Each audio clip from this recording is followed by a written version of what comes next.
La France porte des responsabilités accablantes dans le génocide des Tutsis qui a fait entre 800 000 et 1 million de morts en 1994 au Rwanda.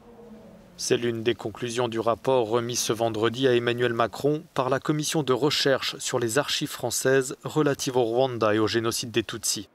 Pendant 2 ans, cette commission a analysé le rôle de la France au Rwanda avant et pendant le génocide des Tutsis.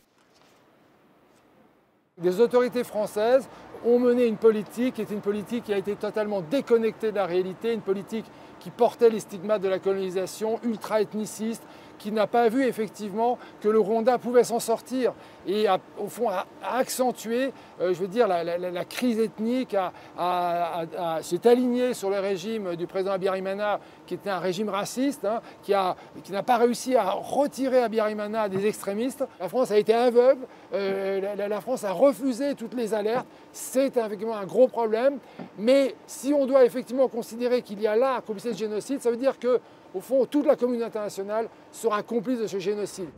Dans ses conclusions, la Commission a écarté la complicité de génocide de la France. La question est aujourd'hui de savoir quelle suite politique Emmanuel Macron donnera au constat dressé par la Commission Duclercq. Ces termes-là, responsabilité accablante, faillite, c'est pas quelque chose de nouveau en fait. C'est bien si la parole politique prend en compte ces termes. Ça change beaucoup parce qu'il y a énormément de négationnisme, notamment en France, du fait de la présence de génocidaires et de leurs familles sur le territoire. Donc le fait que les politiques prennent enfin en compte ces mots-là forts, ça ne peut être qu'une bonne chose parce que ça permet aussi un petit peu de faire reculer ce sentiment d'impunité. En 1994, en 100 jours, le génocide des Tutsis a fait près d'1 million de victimes parmi la minorité Tutsi et les Hutus opposés au génocide.